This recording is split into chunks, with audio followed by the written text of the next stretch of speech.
everyone, this is Babamots. Welcome to some more Homeworlds commentary. This is the 5,000th game played on Board Game Arena. And it's between Combatican and nsinha. I think I will just call them nsinha. I don't know. We'll see how I pronounce it as the game goes on. I don't recall ever hearing of these players before, but they have both passed the 100 ELO mark, so that indicates to me that they've won a few games and haven't thereafter lost so many that they went back down to exactly 100. So players who are at least interested in the game. I've mentioned before that in these games that are picked because they're multiples of 1,000 rather than because of the skills of the players, get different sorts of things. It's sort of a random sample of what goes on. Let's see what happens. Oh boy, exciting already. Combatican taking a green-blue Goldilocks with red first ship. Nisha taking a yellow-green fortress with blue first ship, both with blue stars. I don't know if I've ever seen a game between two players who both had green stars. I probably have, but I don't remember it. Okay, Combatican, I think, wisely trading in for yellow. That'll give them an opportunity to move out. Well, maybe they should have gone for green since the small star in the game is green.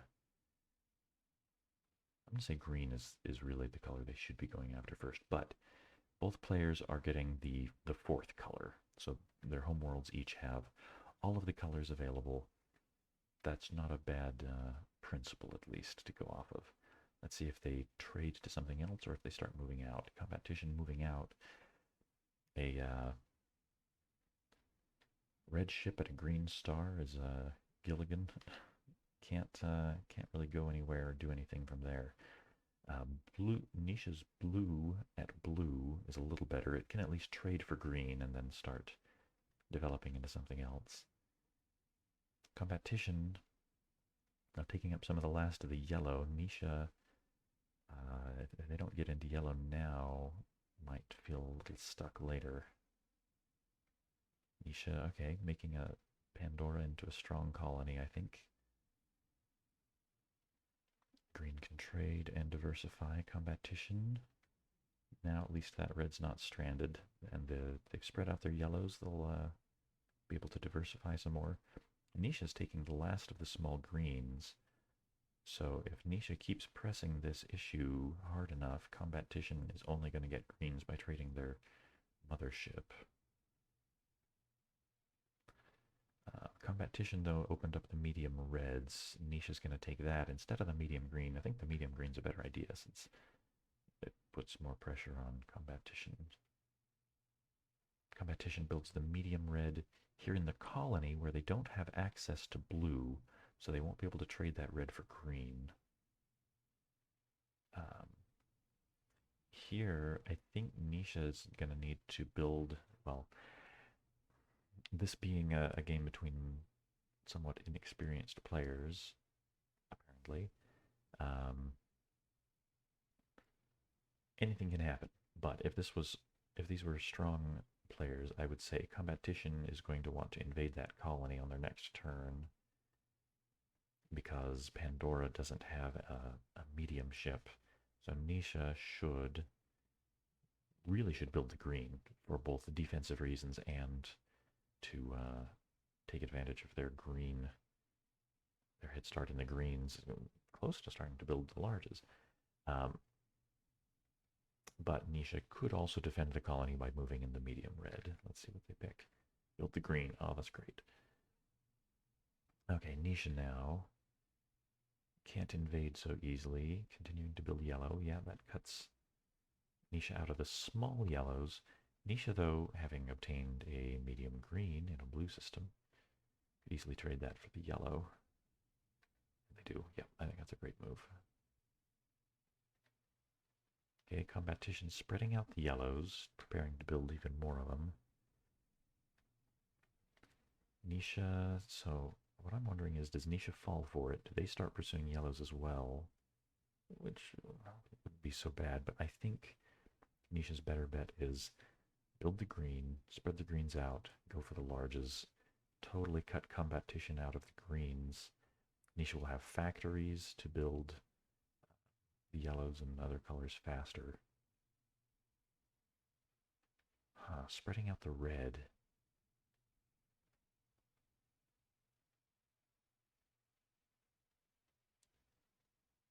I guess they want to be prepared to build more red, which isn't a terrible idea. Combatition's reds are kind of clumped right now.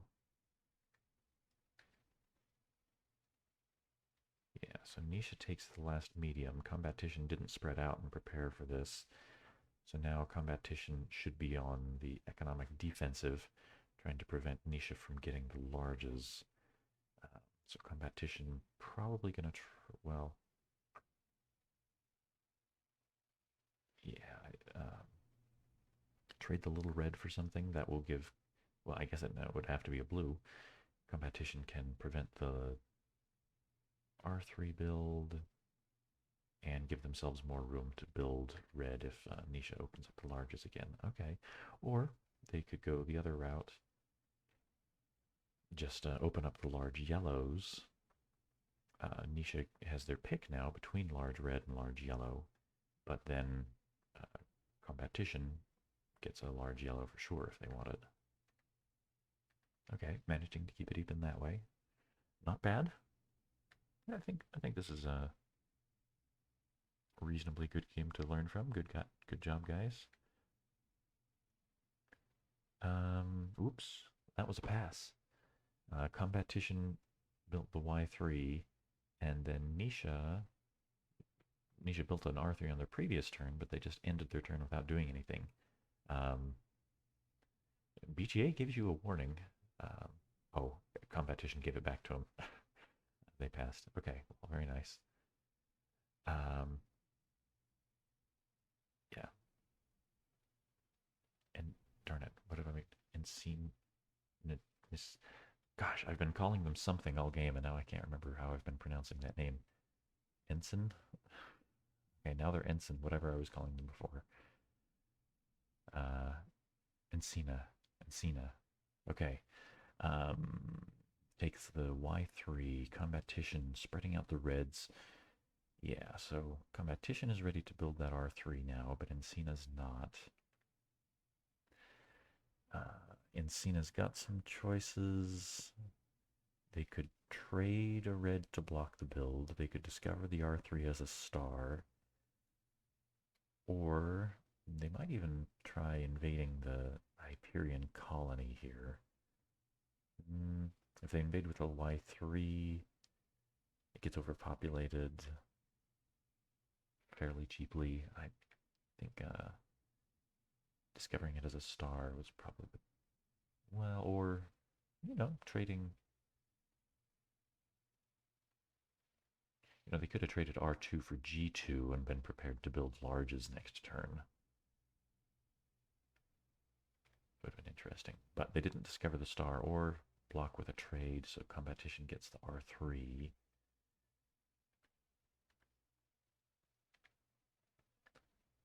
Okay. Nisha spreads out the greens. Not a bad idea.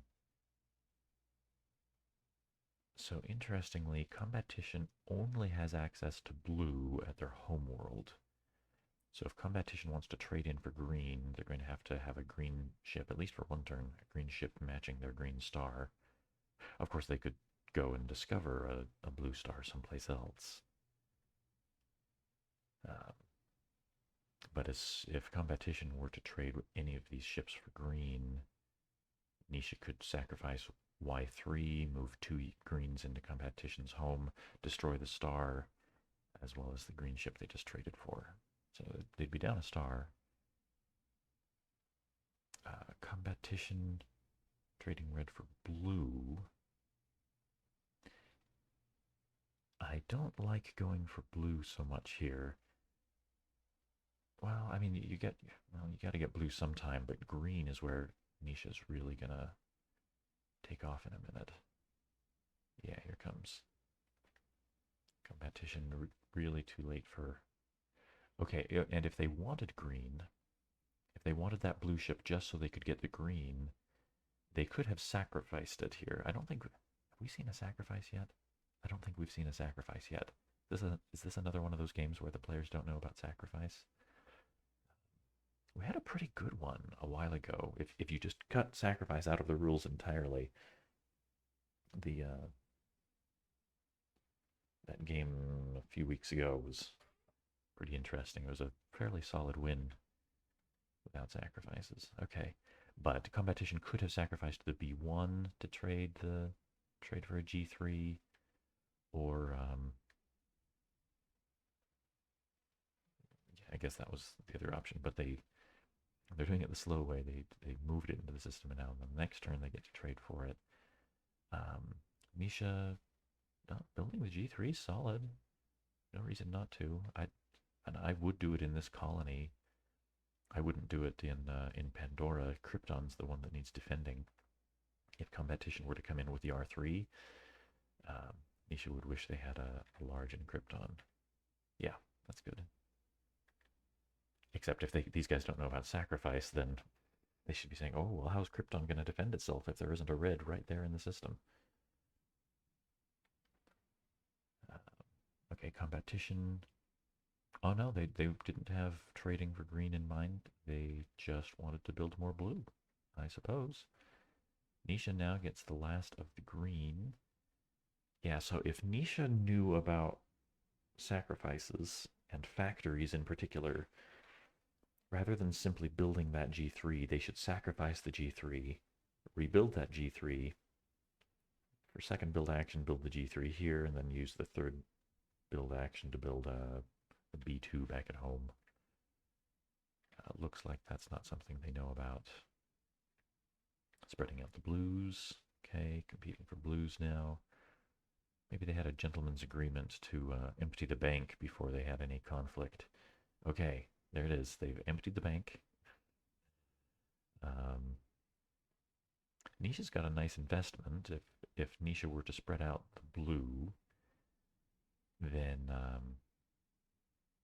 they could proceed to sacrifice the G3, rebuild the G3, build the B3 star as a ship. I think that tactic might be a little beyond them, though. We've got a situation here where Nisha's home is kind of isolated. There's only one blue star in existence. The bank is empty. Nisha can't safely pull their blues out of. I mean, so they'd presumably Nisha would like to start working on a doomsday machine, start getting blue. Well, they don't have enough blue. They don't have enough blue to win the game here. I was just observing that if they try to move their blue gradually out of their home world, they've got to move out into Pandora. Blue matches blue. Combatican sacrifices Y2 to move 2 blues into Pandora, and Nisha loses a lot of material. So Nisha can't move the blues out without yellow sacrifice to skip over Pandora right now. I think what Nisha really should be doing is looking at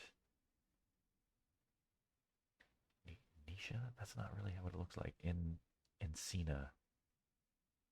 I've been saying Nisha. Who's Nisha? Is Nisha somebody's name? I don't know. Well, whatever we call him, Nisha, I think should be trying to supernova one of these colonies. I think I might start with moving.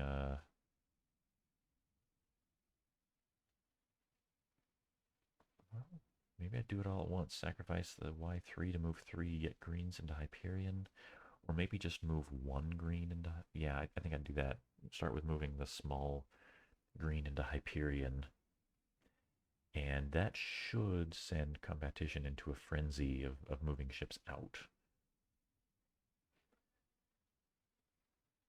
before Nisha triggers the. Wow, look at that! Hey, Nisha reading my mind. I think that's a great move. All right, Combatition should be getting ships out of there post haste. I think I might sacrifice the Y2 to move 2 reds. Well, the reds are biggest. Yeah, sacrifice the Y2 to move the large and medium reds to a new Y2 system, since that's what's just gone into the bank. Uh-oh. Oh, Competition just captures. Okay, well, Nisha then gets a really cheap overpopulation. Oh, I was pointing at this G3 before for what Nisha should send into Hyperion for the supernova. But of course, Nisha also has a G1 here in Pandora that's a lot more expendable. Okay, I think this is our first sacrifice. I'm going to check. Yep, first sacrifice of the game is a Y2. Moving 2 greens into Hyperion. Wow. New player catastrophes are the best catastrophes. That's about a third of Combatition's fleet. Let's see how they proceed from here. They build the R2. Nisha trades out for more green. So it looks like Nisha might be trying to monopolize the greens again. It worked well for them last time. Combatition spreading out the reds, wanting to build that R3, though by discovering a G1 star, they're bringing the G3s closer to Nisha, vacuuming up more material.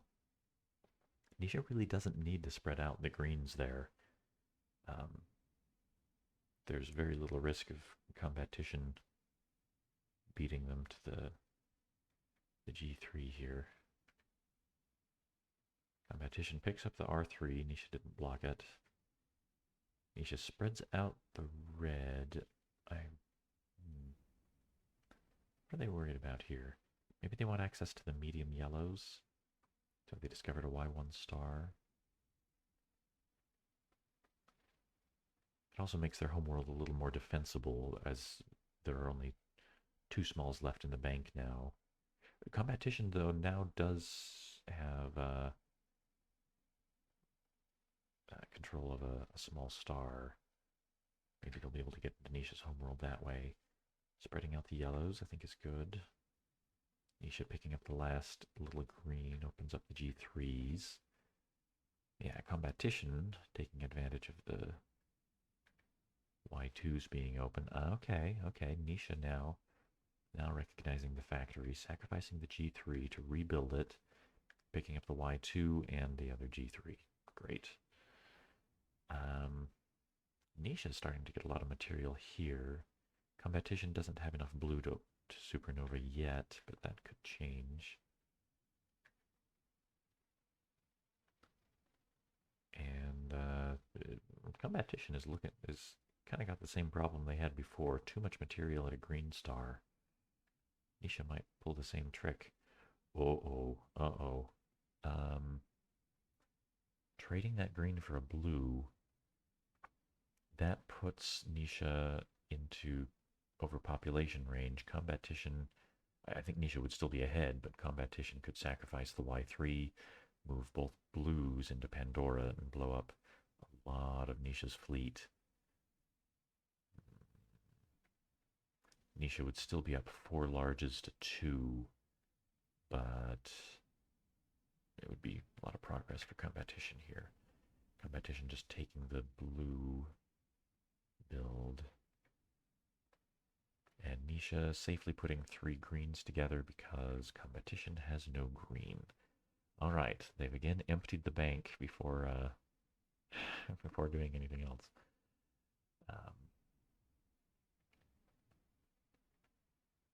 Spreading out the yellows. Okay. Nisha moving a yellow forward. Looks like they might have knocking out Combatition's green star on the mind, but they don't have a way to get at the blue yet. I wonder if after a few turns, Combatition might think to sacrifice yellow to overpopulate the Pandora star. Oh, here it is. Here it is. Y3 sacrifice. This could be it. Oh no. Okay. They're coming after Nisha's yellow star. This is a sound attack on the yellow star, but it's going to give up a lot of material to knock out one star when Combatition is nowhere near having a plan for the green star. In fact, Nisha has a green monopoly that Combatition's not going to be able to break. Of course, sacrificing the Y3 put in the bank. Nisha's happy to build that. I wonder, does Combatition take the take this extra beat to sacrifice red and capture Nisha's red ship? I think they should.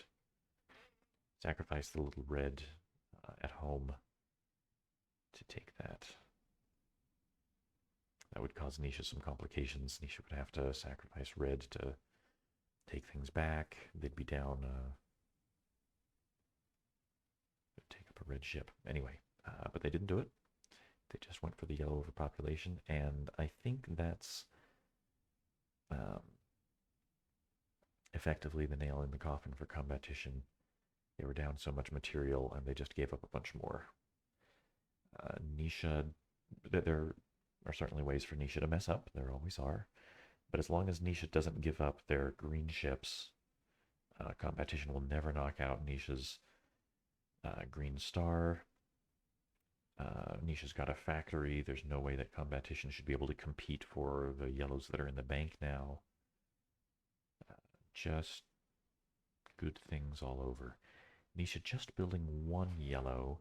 They could factory to build both of them, though that would put a Y2 in the bank for Combatition. Instead, they only get to build one. Okay. Nisha's spreading out the yellows. Combatition passing, that might be it could be a mistake, or they may have given up at this point.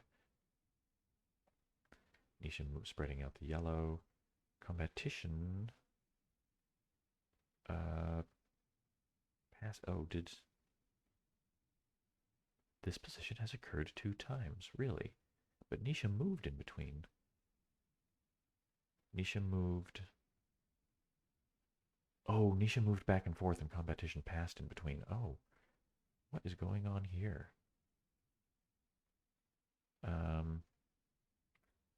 Does Nisha not know how to close this out? Is that what we're seeing? Okay, Nisha invading a colony. That's something.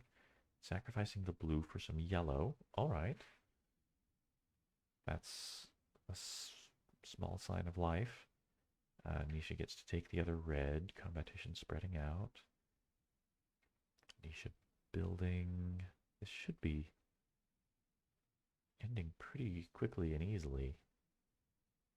Nisha now does have enough blue. Oh, since that, I'm guessing that what Nisha needed was that last blue. They didn't know how to close it out without, which is fair. I mean, if you don't have enough material to overpopulate both of your opponent's home stars, then you've got to come up with a more complex plan to put stuff back in the bank some other way. But Combatition sacrificed that blue when Pern was invaded. That meant Nisha could build it. Nisha's got the makings of a doomsday machine now. They've got green in position to overpopulate Combatition's green star. They just need... Nisha just needs to push their B2 into a system connected to Combatition's home. It was worth mentioning, and I completely didn't do so, that the homeworlds are now connected because Nisha's large star got knocked out. Nisha only has a medium. It's connected to a small, large homeworld. That's what Combatition has. Okay, so Nisha has got 3 greens and 2 blues, and in position to overpopulate Combatition stars. Nisha even has the 2 Y3s, so they're 1 move away from having the absolute classic Doomsday Machine. Combatition, putting even more blue in the bank by abandoning that blue star. Okay, Nisha says it's go time, sacrificing Y3 to move in 3 greens. Okay. They didn't have the blue in position just yet. This should be okay. They should still win, but if Nisha's not careful, they've just put a bunch of material in the bank. This should be fine. Combatition double invading with the large reds. Nisha, oh no. If Nisha tries to go for the kill right now, Nisha is still 2 turns from winning. They need to move 2 blues from home, and this guy who's 2 jumps away into Combatition's home. That's 4 movement actions. Nisha can only get 3 with this yellow sacrifice. And if they move, even if they don't move any, if Nisha, in fact, if they're going to survive this turn with movement actions, they need to actually reinforce their home, because Nisha should sacrifice R3. If Nisha's not capturing, Combatition should sacrifice R3 to capture everything in Nisha's home. So Nisha really can't survive, is not going to win the game if they sacrifice the Y3 right now. Oh wait, where was that where was that blue? Oh my gosh. Okay. Oh no. Well, don't listen to me, because I can't keep too many things in my head at a time. Okay, Nisha was right. I was wrong. Nisha knocked out Combatition's small star in the first phase of the invasion, which connected Combatition's home to Pandora, where the other blue was. Okay, Nisha had the... I didn't get much sleep. I was up until 2 in the morning watching the marathon in the Olympics. So, Nisha was right. Their Doomsday Machine was complete. If Pandora hadn't been connected to Combatition's home, then my concerns would have been correct. But instead, Nisha just wins. Okay, so ignore everything I said for like the last 5 minutes saying that Nisha was wrong, because they weren't. Okay, good job to Nisha. Yeah, so Combatition, the flubs there were keeping too much material at a star, at 1 star, and then having it go supernova. Even once Nisha moved in 1 ship, one green ship matching that star, Combatition didn't react to it. They just captured it and didn't see that it was going to get blown up the next turn. So that's where the real problem started. And then Combatition only made things worse by going into Nisha's home with only half of a plan to only destroy 1 of Nisha's home stars. That's not enough. You need a whole plan. You need a plan to get both stars. Otherwise, you're just throwing away material. That's it for now. Thanks for watching.